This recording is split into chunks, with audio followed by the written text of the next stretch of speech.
जी आपसे जानना चाहेंगे यूपी में जो मुस्लिम और यादव अफसर फील्ड पोस्टिंग से हटेंगे, विधानसभा के 10 जो अभी इस वक्त जिले हैं वहां से शुरू करने की बात की जा रही है, मुरादाबाद को एक। देखिए, ये जो स्टेटमेंट है उत्तर प्रदेश के मुख्यमंत्री का, ये इस बात को बताता है कि वो free and fair by election नहीं चाहते उत्तर प्रदेश में, इसलिए कि चुनाव कराना यह संविधान की आर्टिकल 324 के तहत इलेक्शन कमीशन ऑफ इंडिया की जिम्मेदारी है। हम इलेक्शन कमीशन से जानना चाहेंगे कि क्या वो उत्तर प्रदेश के मुख्यमंत्री के इस डिक्टाट को, इस ऑर्डर को वो मानेंगे और फिर यादव और मुसलमान ऑफिसर को नहीं रखेंगे, या फिर फ्री एंड फेयर इलेक्शन होगा जिसमें इलेक्शन कमीशन इंडिपेंडेंटली काम करेगा।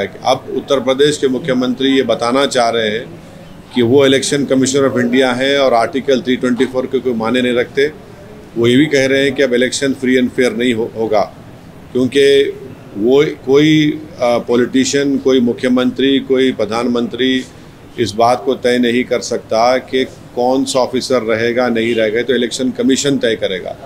अब इलेक्शन कमीशन से हमारी अपील है कि जब मुख्यमंत्री ने ये बता दिया कि ये दो समुदाय के लोगों को वो नहीं रखना चाहेंगे, तो इलेक्शन कमीशन के ऊपर एक बहुत बड़ी जिम्मेदारी है कि वो उत्तर प्रदेश के मुख्यमंत्री को गलत साबित करे और ये जो 10 बाई इलेक्शन होंगे उसको फ्री एंड फेयर करवाएं। आपको लगता है कि इस तरीके से कोई कास्ट या फिर कोई रिलीजन को लेकर खासकर अफसरों के बारे में टिप्पणी करना? तो ये देखिए, जब गवर्नमेंट ऑफिसर होता है तो वो गवर्नमेंट ऑफिसर होता है, वो तो किसी कास्ट को या किसी रिलीजन को वो रिप्रेजेंट नहीं करता है, वो एक गवर्नमेंट का एम्प्लॉय होता है।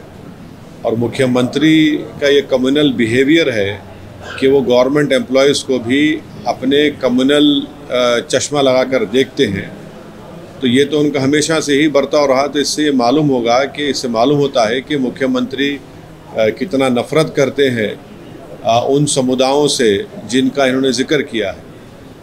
विदिशा वाले पे अगर आप बात कर सकें कि किस तरीके से इस पूरे मामले को देख रहे हैं आप, तो प्रतिक्रियाएं भी आने लगी है आपने जो ट्वीट किया। देखिए, मैं जो शुरू से हम जिस बात का खदशा का इजहार कर रहे थे कि जब वहाँ के कलेक्टर ने ये कहा कि 1950 के ASI का गज़ीट है जिसमें वो मस्जिद है, और संघ परिवार के ऑर्गेनाइजेशन ये चाहते थे कि वहाँ पर मस्जिद में ASI प्रोटेक्टेड जो मॉन्यूमेंट में जिसमें गज़ीट मस्जिद है वहाँ पर पूजा करें, और वो कलेक्टर नहीं सुना तो उस कलेक्टर का बीजेपी की सरकार ने ट्रांसफ़र कर दिया।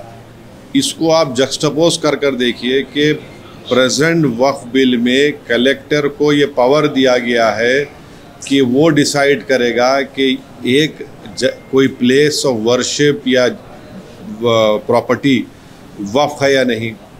अब जबकि कलेक्टर को आप शिफ्ट कर दे रहे हैं क्योंकि उन्होंने संघ परिवार के ऑर्गेनाइजेशंस की बात को नहीं माना, तो हमारा जो अप्रीहेंशन और खदशा है कि अगर ये बिल लॉ बनेगा तो हर कलेक्टर हर मस्जिद को बोलेगा ये मस्जिद नहीं है और गवर्नमेंट प्रॉपर्टी डिक्लेयर करके उस मस्जिद को डिमोलिश भी कर सकते हैं या उस मस्जिद पे नमाज बंद कर सकते हैं, उस दरगाह में जो उसके जो उसूल हैं उसको ख़त्म कर सकते, कब्रस्तानों को घोषित कर देंगे ये गवर्नमेंट प्रॉपर्टी है। तो कलेक्टर को जो पावर्स वक्फ बिल में दिया गया है जो बिल्कुल गलत है, उसकी एक बेहतरीन मिसाल कल विदिशा में हम देखे कैसे उस कलेक्टर ने नहीं माना तो गवर्नमेंट ने उसको शिफ्ट ही कर दिया। अब आगे किस तरीके से अपने पॉइंट्स रखने वाले हैं? मुझे अब तो खैर स्पीकर साहब ने हमको मेंबर बनाया, मैं उनका शुक्रिया अदा करता हूँ। JPC बनेगी, उसका टर्म्स ऑफ रेफरेंस अभी नहीं मालूम, जब मीटिंग होगी तो हम उस पर कैसा बोलेंगे अभी।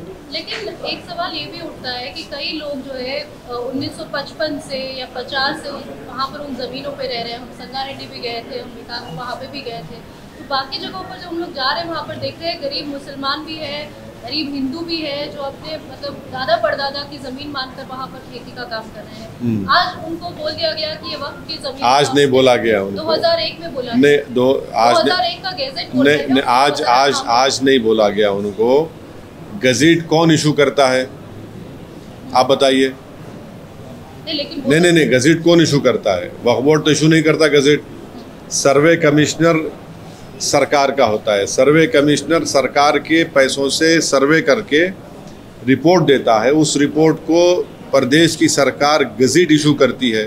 वक्फ बोर्ड से क्या ताल्लुक उसको? नहीं, जब आप सर्वे कमिश्नर गवर्नमेंट के पैसों से करता है, गज़ेट एक ऑफिशियल डॉक्यूमेंट है, उसको करते हैं। और अगर किसी को ये आपत्ति है कि ये वक्फ प्रॉपर्टी नहीं है तो आप कोर्ट को जाइए ना। जब स्टेट गवर्नमेंट एक्सरसाइज करके उसको गज़ेट इशू करती है तो चाहे कोई भी हो, मुसलमानों के लिए 1 साल का टाइम है उनको। उस गज़ेट के इशू करने के बाद 1 ईयर का ऑब्जेक्शन उनको टाइम दिया जाता है।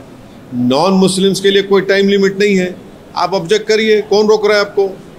मगर अब ये बोलेंगे कि भाई सरकार उसका कर रही है, हम नहीं मानेंगे बोल, तो फिर किसका मानेंगे फिर आप?